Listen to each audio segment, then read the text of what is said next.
Hey, Miss Rhonda, welcome to the show. How are you? I am doing much better. You know, I've been talking about Boquete, girl, because I had a cold. Like I got a cold the last day I was there, and I'm telling you, it has been hard to kick. It's hard. I don't know. I had a bronchitis or something, and I couldn't get rid of it either. It took a whole month. Yes. They got these neat tests, and we off the subject already, but since we're talking, they actually have a test. And it took me all the way back to COVID because it was a swab. But that swab, because I still have some congestion, I feel a lot better, but I still have some congestion. So I just wanted to make sure, I wasn't contagious and everything like that. Right. So they have a swab. It tests for COVID. It tests for, I think, 2 different strains of the flu and also a respiratory virus. Yeah. So we both got checked by the doctor because Alfredo got it too. We got checked by the doctor and took those tests and everything was negative. So I was happy about that. But anyway, hello, my love. Hey. I'm glad to have you on the show. And it was really such a pleasure meeting you when I came to Boquete and learning about what you guys are doing out there. So just go ahead and introduce yourself and tell us where you're from, how you ended up in Panama. Go ahead, girl. Well, the show is yours, baby. Well, first, before I get started, when you were here, we had you on the radio here. I have had 2 of our restaurateurs here ask about you and ask about how to get in touch with you. So we might be expanding you here. We got to get you back here, girlfriend. I'm coming. So yeah. That's awesome. It was really exciting for me because I was like, oh, she made a mark here. And you made a mark too, Rhonda, because when I came back, and I still have more videos to do, but it was like everybody was waiting for me to go to Boquete. And yes. Like, oh my God, I'm so glad you went. And I want you to go on to the our YouTube channel and look at some of the comments under that video the one that I did a video where we were talking to all the Blingos. And I did snippets from that. So I did one video of that. And then of course we had the video of the radio interview, and people are asking, how do I get in touch with them? Because I want to check out Boquete now. And it's like, I'm so, they're so glad that we got to go out there and see things for ourselves. So thank you for that, for sharing my information, and I'll be happy to talk with the restaurateurs. It's quite a thing here in Boquete. We have a restaurant row, and since we have a pretty decent sized expat community, plus Boquete tends to be the place that people from Panama City and people from David use for their vacation spot. We're kind of like the Florida of of Panama. So you get a lot of people who have homes here, and they live in the city and they have homes here. They live in David and they have homes here. And when people come here, they'll come here for the festivals and for the music, and we've got a big entertainment community as well, which I happen to be a part of. Yeah. So my name is Rhonda Johnson. I have lived here in Boquete for 5 years. I just had my 5th year paniversary. You said you came on your birthday? I did. Okay. I moved here. I got a new house for my birthday. I've got a new country. Yeah, I know, a new country, a new house. I moved with a very large family. There was a family of 8. Yeah. And we moved here from the States with just a backpack and a suitcase. So a family of 8, and what state did you come from? We came from Indiana, which is Wow. right out, we were about maybe 3 hours from Chicago. We have family in Chicago. We go visit, and about another hour and a half from Indianapolis. So in a- of that 8, how is that family comprised as far as adults and children? So we have my mom, I have 2 daughters Mhm. and 3 sons, and my husband and myself. Okay. All right. So So it's y'all just, also multi-generational. okay. That's awesome. And Yeah. when you all came to Boquete and you made that move from Indiana, how did you come? Did you drive? Had any of the other family members been there? Had you been there to check it out? How did that happen? We moved sight unseen. We found as a family, we were losing each other. So this one was going to soccer practice, and this one was going to dance practice, and this one, we were going all kind of different ways. And I think our American culture isn't set up the way the Latin culture is. Mm-mm. And my husband's Puerto Rican, Mhm. and his culture is more very unified family. So the family Very works tight-knit. together. Very Yes, tight very knit. tight knit, and we didn't find that America held that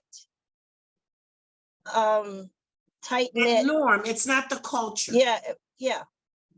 It's not the culture. It's not the American culture. The minute the child turns 18, they're supposed to go out on their own. That's not how the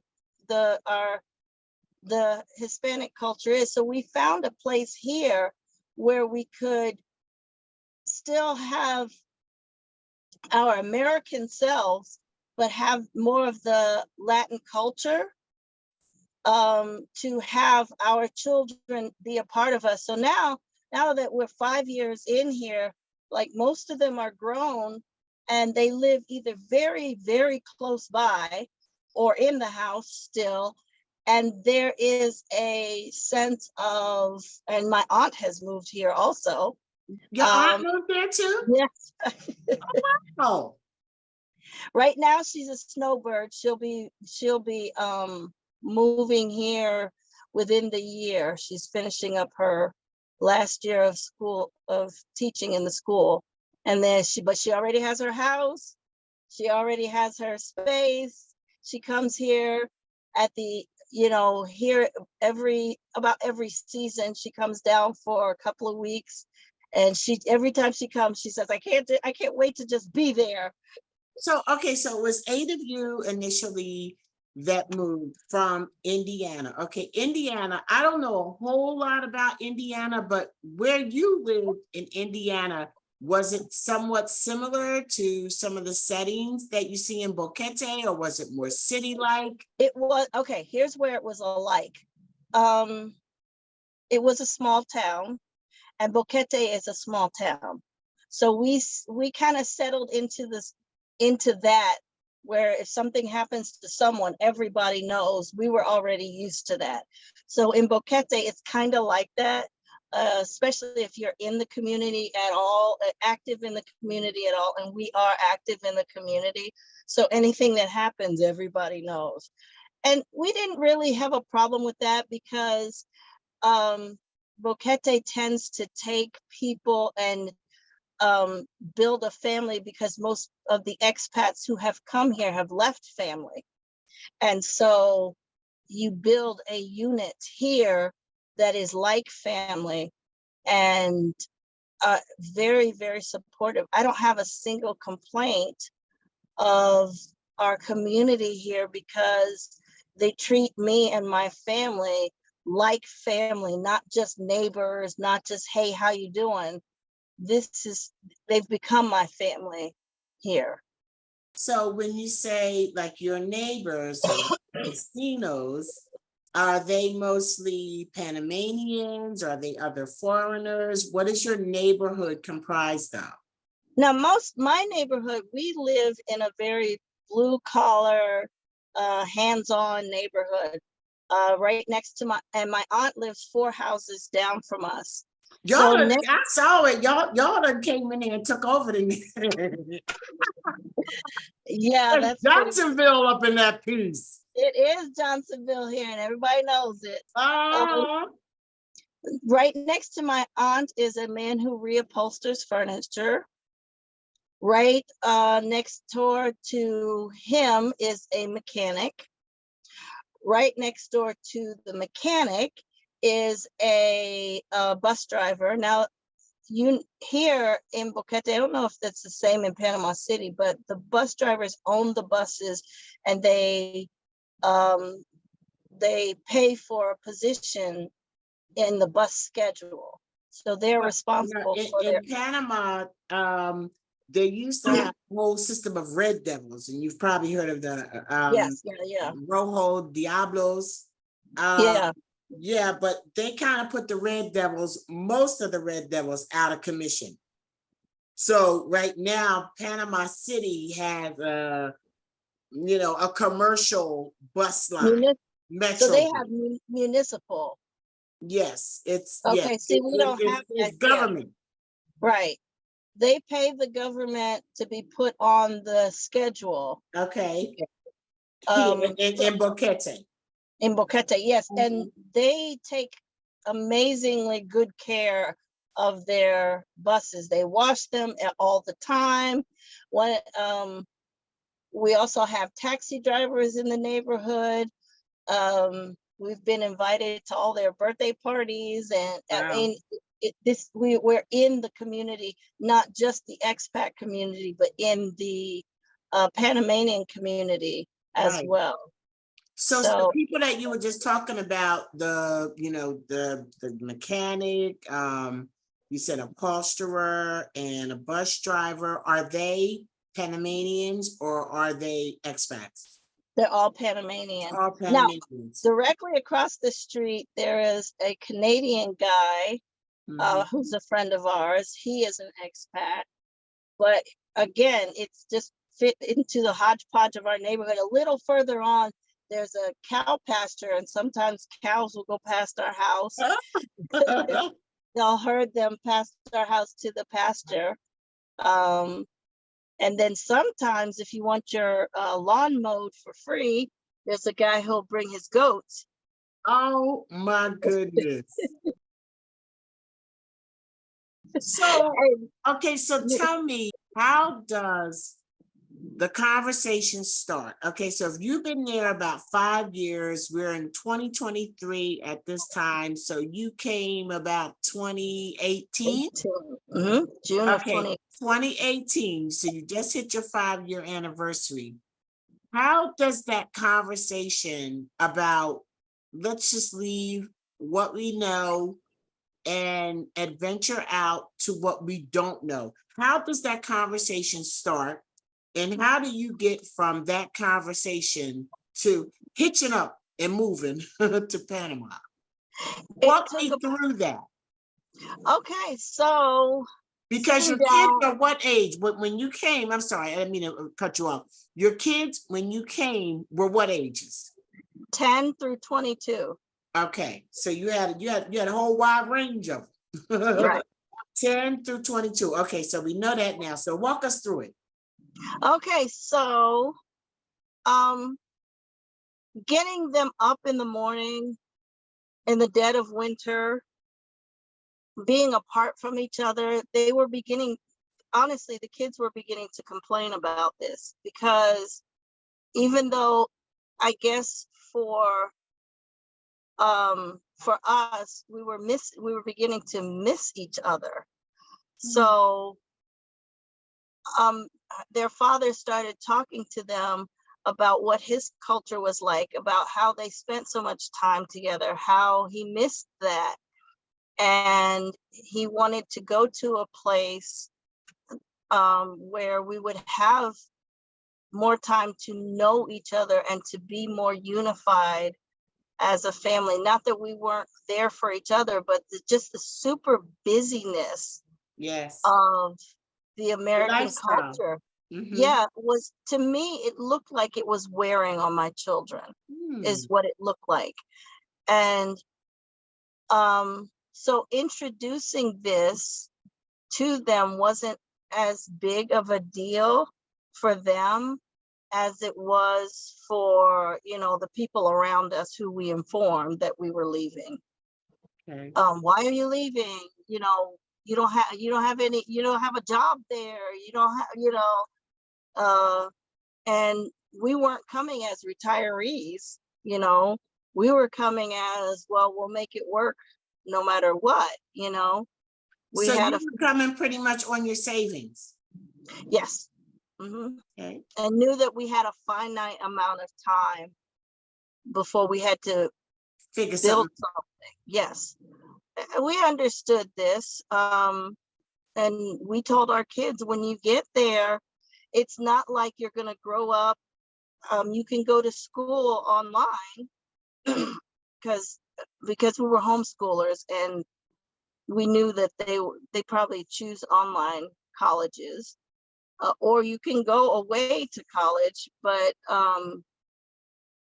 you're not going to be able to just go there and get a job. Right. You're going to have to become entrepreneurs. You're going to have to think outside of the box. Yeah. Exactly. You're Yep. going to have to, what talent, you know, we sat and talked about what talents do you have? What do you like to do? Wow. What do you not like to do? Where, you know, where are you going, you know, with your life? So we knew that we were going to have kids who were not your average employees for someone. Right. They were gonna basically, what you were doing was saying you're probably going to need to be an entrepreneur. Right. And you need to figure out how to do that. And I mean, that just makes my heart sing, because I think that's what we need to be teaching our kids, Rhonda. Anyway, period. I think that's what we need to be teaching them in the United States, where right. they can go and get a job. It's like, don't depend on that. Do not depend on that. In any job that you have, it's going to have a cap. It has a cap. No matter what you do, it has a cap. Somebody else is deciding what you're worth. Exactly. And there's nothing wrong with working for other people. I think working for other people, the best thing about it is that, you know, I get to train. I get to get trained on your dime, you know, to build whatever I might want to build later. But I think that was awesome. It's probably changed their life in a very positive way. It really has, because they watched me come here and try to find my way. And failure wasn't an option, because it wasn't like we could just pack up and go back home if it didn't work. You know, we sold our house, and that's what we had to live on. So, you know, you're living on what you would have gone back on. Yes, what you would have gone to. Yeah. So yes. there's no going back. You know, I've watched people go back and go, wow, you have that option. I don't have that So option. how did you decide on Boquete? My husband likes the mountainous region, you know. We also had met a couple of people online. We knew that we're Christians, and there was a pretty strong Christian community. Come to find out, we're not quite the same type of Christian. Nothing wrong with that, but we're just not the same type. So we had to, we didn't break up with them. They're still in our community, and we still absolutely love these people. It's just that we aren't, we don't go to you the don't church. worship in the same way. Exactly. You know, and that's not just in Boquete. That is, you know, I don't know whether those are North Americans that you're talking about, but even in Panama City, you know, I've been trying to visit more churches to kind of just share with our audiences what these churches are like, because it's just not what we're used to. Exactly. Yes. You know, you don't assume that because I'm a Christian that I'm a Republican. Exactly. you don't assume that because I'm a Christian, we believe the exact same things about Right. all political things. And Yes. so that was, people automatically made assumptions about us. And most of the expat community, when we moved here, was white. Mm-hmm. And which was a little bit disconcerting for my kids because they're so used to a diversity around them. And then when we first got here, also a lot of the, I'm just going to put it out there, the white Christian community had an us and them attitude towards the Panamanian community. And I can't say anything, but that's what I saw. And you know, there was a sense of they, them, and there's so many times I've had to get on groups and correct thinking and correct telling them that they've brought some of the things from the United States you want to leave behind. You don't want to bring They that don't here. want to leave behind, you know, and that's kind of how I ended up starting Black Expats in Panama. When I first looked out there trying to find something, trying to find an expat community to build on in Panama City and the area, you know, I went to Facebook was my go-to. And I went to Facebook, and girl, the conversations, the entitlements, the negativity that I saw in those groups, I was like, well, this is definitely not me. And when you said anything, if you said anything like, you know, where do I get my hair done? You know, they like make you feel like you're trying to divide and conquer because you're Black and you need somebody that knows how to do your hair, you know. So that's, you know, those groups were a big push in me getting my own group and starting my own thing. And I'm sure for you too. Exactly. When we first moved here, there were maybe in our community 5 total Black people. Wow. We personally doubled the Black community just by moving in. You and your tribe. So that was interesting. And little by little, I started to see more of the white right expats move out. Yes. Once Trump got into office, they left. They left. That was about. I mean, what do you think? And this is the story that a lot of people don't know. All we know, and that was when I came and when I spoke on the radio station and everything, I was just telling you what is the word on the street. And the word on the street was that MAGA, Confederate flags, you know, that was still very much a part of Boquete. But what do you think it was when Trump got into office? Do you think it was just that they thought, okay, we're safe to go home now? Or why do you think they left at that time? Many of them came after 2008 when Obama got in office. Okay. Because America was going to be struck by, you know, God. America was going to hell in a handbasket because a Black man was in the White House. Right. So that was, you know, and me, I don't get into politics. Yes. You know, I don't like none of it, but I don't think you should be, if you're a Christian, you shouldn't be motivated. You know, if Obama got voted into office, it didn't take God by surprise. He's not surprised. And if Trump is in office, that didn't take God by surprise.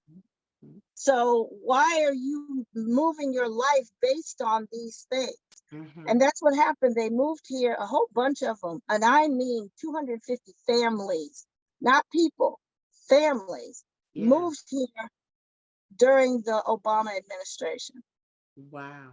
And 200 and some odd moved back during the Trump administration because they moved back to go make America great again, I guess.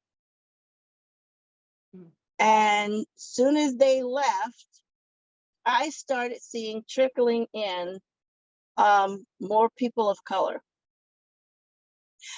Thrilled me. So I started grabbing them. Mhm.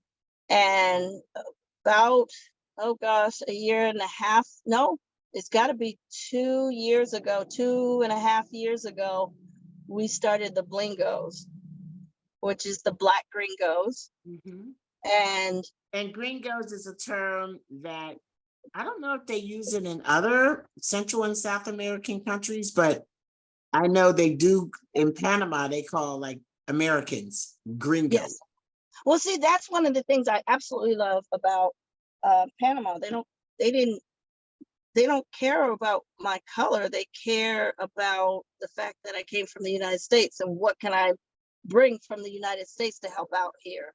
Mhm. And I've always felt that when, oh, you're American. Can you help my son learn English? It will help him a lot. They here, they don't care. And I appreciate, and I'm talking about on every level, like on governmental levels. I've filled out all kinds of paperwork in Panama, all kinds. Never once was I asked my race, not one time. The census people came, Mhm. did not ask me my race. Really? Now, would that ever happen in the United States? No.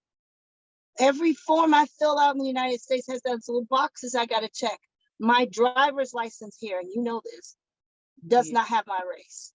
Well, I don't have a driver's license here. I've been very lazy about that.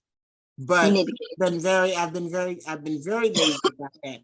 However, I'm under the impression that this last census they did does ask Afro-Panamanians get a chance to identify as Afro-Panamanians. So Alfredo filled out our census. I didn't see it.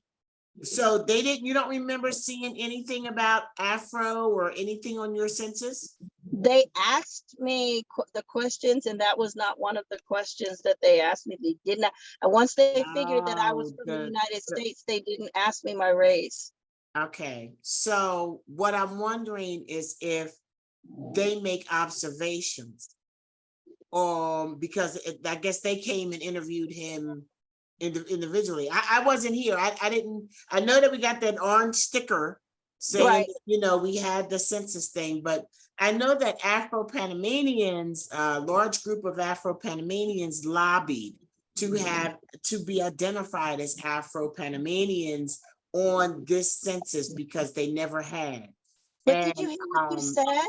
They had to be lobbied to be recognized that way. In other words, they're not looking at them as just Black, like we were always looked at yes, in the yes, United States. yes. That's amazing to me. Yeah, but you don't, either way, you don't have the feeling. I always feel like Panama is much more green centered than Black centered. And what Agreed. you're saying is that it's like, okay, how can we work together? How can whatever you got from the US benefit us here? And Exactly. vice versa, because the thing about Panama that I found about Panama is that Panama is very generous, very generous. So I feel like coming to Panama and living here and being a legal resident of Panama, anything that I can do, not that they need me, not that Right. Panamanians need me, but anything that I can bring to Panama so that I'm just not taking from this country. Correct. That's what I want to do, and that's what I always want to encourage. Panama, I see them take care of us. During the pandemic, we're shut in, and they went through the neighborhoods giving bags of food. They dropped one off at our house just to make sure everybody was okay. They Yeah, didn't say, "Oh, are you an expat? Are you a this? Are you a that?" right. They just went through and made sure, we just want to make sure everybody has, everything that they need. It Mhm. was it was amazing to me. I feel very home here, which, like, Yes. and I digress to where after they left and we began the Blingos, there was maybe a group of, like, there's like administrators in the Blingos, and there's like, which were the founders, which was like Joseph and Marcia and Michael and me and Vanessa. We all got together and we were like, how do we make sure that we begin to help each other? Because there's things we as Black people need to know. How to, like you said, how to get your hair done, which, where can I find this, where can I find this?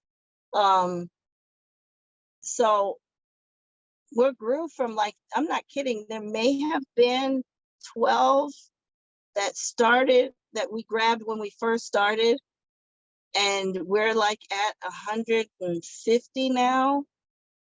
And I think it's very important to point out that you're talking about a WhatsApp chat.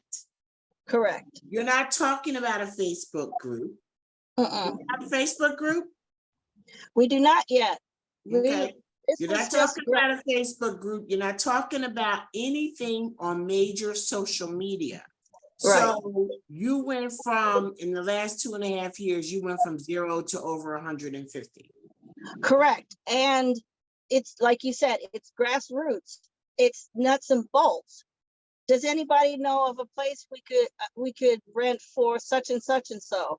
Does anybody know where I can buy this? How do I start how do I light my oven when the electricity goes off? These things that are just, nuts and bolts things that you need to know when you come to a new country, and you want to preserve your own culture in that country, and respect the culture that's in that country. And that's it in a nutshell. I get sometimes, I'm not going to say I get a whole lot, because more than anything, I get love from Black expats in Panama. And I think that there's a lot of things that we're working on right now. And I tell my partners that there's two things that have to be present in anything that I do: integrity and intention. Yes. Integrity and intention. And so you'll have some people that want to imply that because you're Black, whatever, that your intention is to divide. However, the truth of the matter is there are certain things that are unique to us. Unique to us as Black people coming from North America, and unique to us in the sense that we're Black people in a foreign country. Correct. Foreign country, in most cases, Spanish speaking country. And for you, in Boquete, where you said 5 years ago was just a handful of, Black people, living there, that's a whole nother layer of support that you need. Right. At least in the city, because Panama City is extraordinarily melanated. Okay. Right. It's like primarily, Caribbean, and everybody's melanated. Blonde hair and blue eyes, very rare here. So, we need each other in order to just be the best that we can be in the environment that we're in. Because what I want to do, Rhonda, is I want to get from the idea and the concept that you and your family have made a choice that you want to do something different. I love your reasons for making that move. Everybody has different reasons. A lot of people just felt like the US was no longer safe for them, and it was just, painfully aware that being Black in the United States, you have a target on you pretty much, and that's enough of it for a lot of people. But how do you get from let's do this to doing it? What was that? What did that look like? Did that look like, did that look like 6 months Did that look like 3 months, a year? What was the steps that you took to get on the road? Okay. First thing we did was we agreed. The kids didn't like leaving their friends, of course, but the thought of an adventure, they like that. Okay. A new start, a new adventure, they like that. So we went together as a family on a camping trip. We sat around the campfire and we asked, what if we getting a brand new start in a new country, what would you want from that? And each of us, said what it was that we were looking for in a new start, because I wanted to hear from them what their heart was. And so there were and I asked them what your fears are, what your hesitations are. We all got to discuss, what we liked about the idea, what we didn't like about the idea. And then once we all agreed, we began packing up our house. Now we had a 4,000 square foot, 100 and some odd year old Victorian home on the main street. So everybody knew where we lived. Everybody, and we lived like maybe 3 houses down from an old Samuel Morris home. Like he was the architect. So we began packing up our home, and it got to be a bit too much for us. So we did hire a auction house to come pack all our house up and take it away after like 3 or 4 days after we left. Okay, so you packed up what you could and what you felt you needed the most.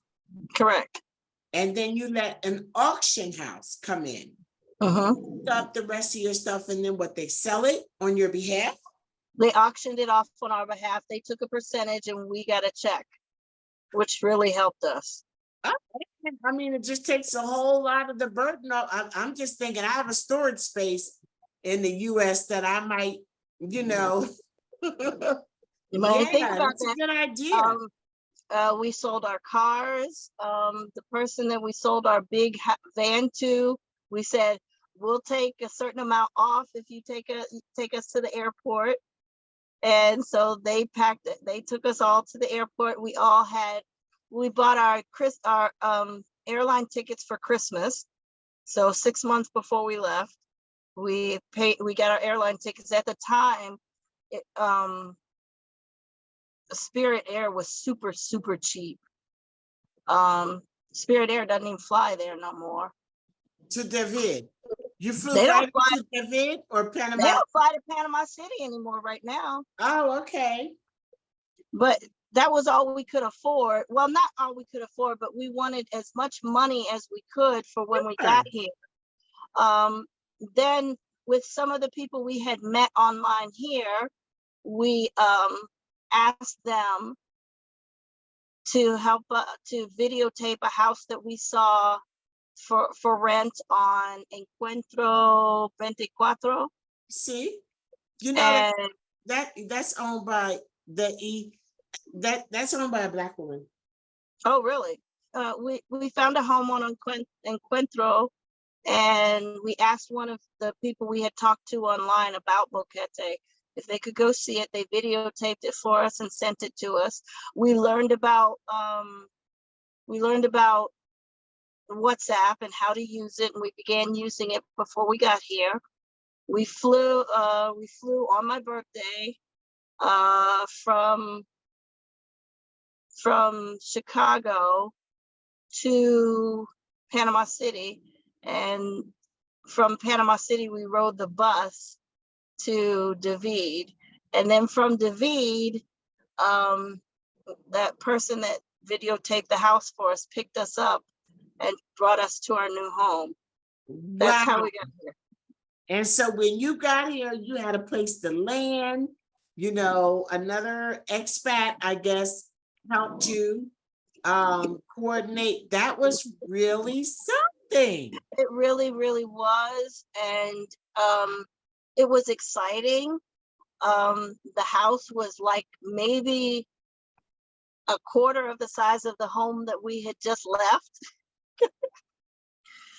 So, but it was facing these incredible mountains. Across this little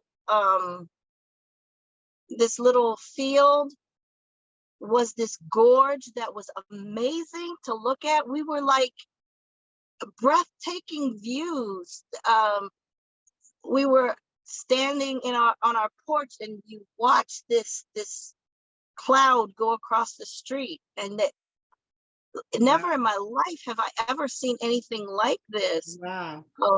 So still to this day, when I drive and I see the scenery around me, I'm like, I live in paradise. I really, really get to live in paradise. You know, for some people, paradise is the beach. For me, there's so much green and foliage around me. It's just so beautiful all the time. That there's rainbows here all the time. I mean, it's just, Yeah, and my kids are feeling the same way. Yeah. That's awesome. And gosh, we have so much we could talk about. Let me just hit on the critter factor before we move into your how you decided to make a living here. So the critter factor, and the critter factor is always a thing. Now, when you talk about all the green and foliage around you, girl, it makes my nerves bad, because I am that person. I am, you know, the more green I see, I know that it's not my place. Green foliage is for lizards and bugs and creatures, not for me. So tell me about the critter factor. Now, I know, didn't you said you went camping. See, I would be courageous enough to go camping, not even glamping. You know what I'm saying? So I guess you're probably not a scary cat like I am, but for those who are, you know, what was it like moving to a place with all of that foliage and everything that comes with it? For us, it was no big deal. For instance, we lived quite a while. We had quite a bit of family in Florida. So when we saw the geckos on the wall, it was just the geckos on the wall, which is, you know, we know that they eat mosquitoes, so we know that they're our friends, and it's no big deal. So there's critters. My daughter has been bitten by a scorpion before here. It was one time our neighbor got bit by a scorpion, and it hit a nerve, and his thumb was doing this. Wow. But we have a herbologist here named Frank Gruber, and he makes a tincture for snake bites, and he makes a oil for mosquito bites, because, you know, you're new here, so the mosquitoes love new people. So when we first got here, we did get eaten a lot until we met Frank down at the Tuesday market, and we got a jar of his tincture, his stuff. Repellent? Is it like a repellent, or is it just like to put on when you get bit? Both. And I have never seen anything work so much. And, you know, when we were growing up, we were told that Skin So Soft worked well. Girl, this is like 10 times better. It shuts off the itch. And the mosquitoes don't like you anymore. I love, and Frank likes to talk. He'll tell you what he's done. He'll give you a good deal on it. Like, you know, I'm like, I need 5. jars because I got Yes. this many You people. got a big family. Right. So mosquitoes, scorpions is the worst that you've seen. Well, that tincture also, that oil that he made shut off the pain on that. It like neutralizes it.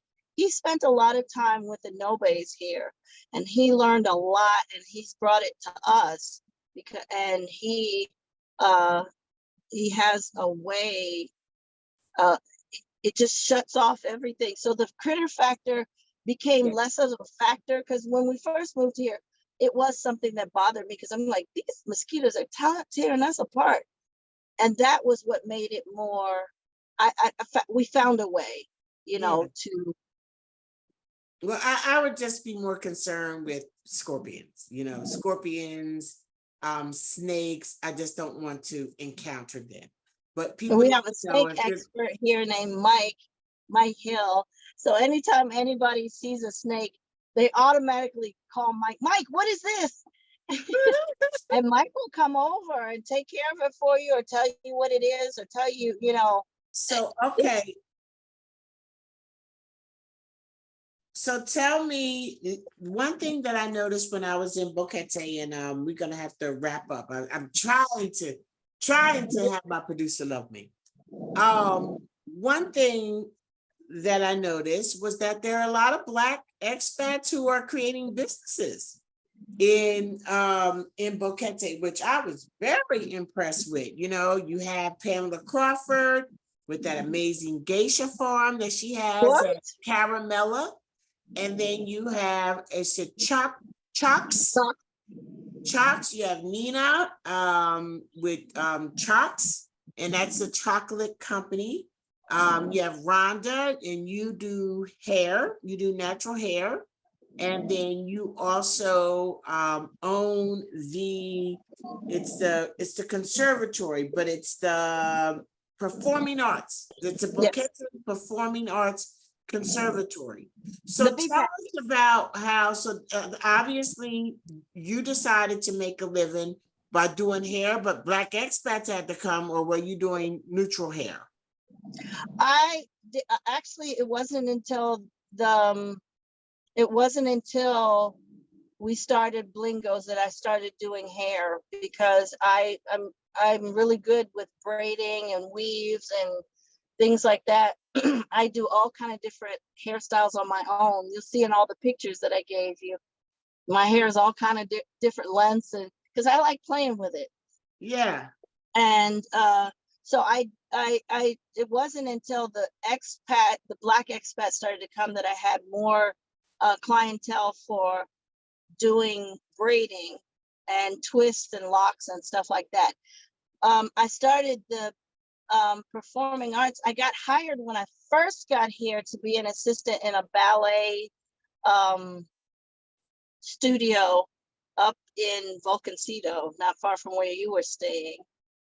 And when I was her assistant, she was actually one of the Panamanian ballet theater prima donnas. Mm-hmm. And then she decided to move back to Panama City. And when she moved to Panama City, she shut down the studio, but left her clients. And so a lot of those students came over to me, and then I got connected with the Boquete Community Theater. And they were like, you have students, and we have people who want to be on stage, but they would feel like they need more training. So the niche kind of opened for me, because I was in the community and I had talents, and what I had, the Bible says a man's gift makes room for him. Mm-hmm. And my gift, what I had, made room for me. So little by little, I started getting more students, and I thought it would be younger people, but it's people who have always wanted to be on stage but never could, or people who want to try it because, well, I'm retired now, might as well try something new. Those are my biggest clientele. I'm not surprised by that at all because that is very common with the expats here. Yeah, Expats here, it's like they come, they're in a different space in life. They get to stop and really recognize what is it that I really want to do, and then exactly. have the time and the resources to do it. And so it's a big thing. People getting into their artistic, tapping into their creative selves again, or Exactly. sometimes for the first time. So now we have a big show coming up in Okay. September. We have a Mhm. Motown show. September And 15th, right? yes, September 5th. Last year we did a Broadway review coming back. This was our first show coming back after all the shutdowns. And the reviews were huge. I mean, people loved it. And last year I gathered like 15 people and we did a show with 15, a Broadway review show with 15 people. This year we're like at 32. So Wow. I know it's going to be big and wonderful. And I get to utilize the talents, and my kids are getting to watch, me take what I know to do and make it into something that is making me a living. And now Yes. they're starting to, my daughters now teach English. My sons started a moving company. Wow. A couple of my kids are dance teachers with me. They're all just doing outside of the box, and then together, because we don't make a lot individually, together we make a household and we make it work. That is amazing. I mean, that right there is amazing. And I think it's a model that we need to be paying more attention to these days, honestly. So, Thank I want to try to get together a group trip and come and support the Motown. What is it called? Is it the Motown Review or you. It's Motown Generations. Motown Generations? Okay, Yeah, Motown Generations. So I definitely we're going to talk about, getting a group together. And then I want to talk about getting a group of Blingos to come out here and experience our Cultural Caribbean Day, I would love and that. it's so different. The environments are so different between the city and Boquete, and tapping into the Black history here is going to be so refreshing for so many of you. But I do have to say that we had a conversation and we talked about the Black culture. Well, there really is not that to speak of in Boquete. However, we are making history every single day. Yes. And you reminded me of that. You're like, okay, well, we might not have like a real deep, historical culture that goes way back, but we're doing a new thing here today. That's what I told my kids. You have a unique opportunity here. You get to, the Blingos here, we get to define Black culture here. We get to define what it is. We get to define how it works in this community. And so I was talking to Nina the other day, and Nina was like, we need to be seen in all of we, the Blingos here, need to be seen at the blood drives. We need to be seen at the hospice. All the volunteer things that are here. Yes. We need to be, not only do we need to be seen, because I've always been a part of the Boquete players, and that's where I volunteer, and so they know my face, and I am the face of Black culture. Yes. When you are in a homogenous society, you are the face of Black culture in that society. So you get to define what it is. And now, because there's more of us, we get to decide what is our culture, what is our community, what do we do one for another. Exactly. It's a unique opportunity. How do we want to show up? How do we want to be remembered? What is the legacy that Right. to create here? You know, what is the history? What do we want people to say about us in 50 years?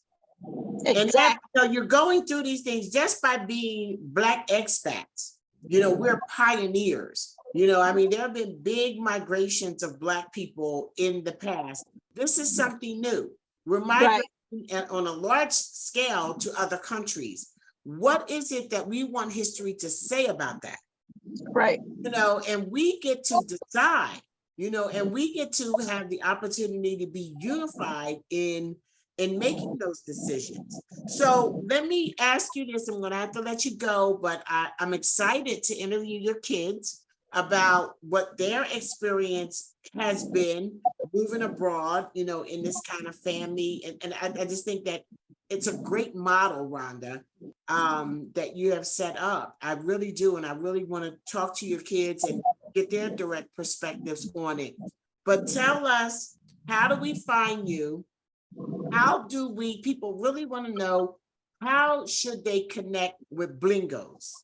You know, how do we connect with the conservatory? So give us some connections and a parting thought or two on being a Blingo in Boquete before. Okay, so easiest way to connect with me is Facebook, because they use Facebook a lot here in Boquete. So I am Rhonda C. Johnson on Facebook, this face. And if you want to, I don't mind putting my my phone number out there. Okay, go ahead. You can give it to So us. it's 507-6414-8538. I'm one of the administrators. Once you contact me and say, hey, I'm a Blingo, you know, I'm a Black person here in you know, in Panama who wants to be connected, I'll put you in the Blingos group, because our Blingos have people in who were started here and moved to Panama City, moved to Cologne, moved to Coronado. So we're actually everywhere now. So how about people that aren't here yet? I mean, can they be a part of it, or how does that work? Absolutely. See, here's the thing. You want to, that's something we didn't get a chance to talk about, but you want to move here and just be regular middle class. You're not here trying to be, you know, oh, sorry, but you bougie and you trying to, you want just a regular, I got you, because I know all the Panamanians and I know when something comes up for rent. Yes, I'm the one that you want to talk to, because I had that person when we moved here. Right, that I had the person who videotaped a house for me and told me where to get this and where to get that. So yeah, I can be that for you. Good deal. Well, thank you so much for spending time with me. Thank you for being so gracious when I visited Panama. You know, you and Nina were just absolutely amazing, and all those people came out, and then, you know, you're letting the radio station know that I was there and hooking me up with an interview. I mean, it was just awesome. And I feel like, you know, the Black expats in Panama movement was received well in Boquete, and we definitely are looking forward to coming back. Our first official trip back is going to be for your Motown Generations. Okay, so definitely, and I'm hoping to have you guys out the beginning of December for our last cultural relocation, for our Cultural Caribbean Day of the year. So that's what I'm hoping. So hopefully we can get that together. I love you, sis. Thank you for embracing me, and I look forward to working with you, and I will talk to you later. All right, see ya. All right, thank you.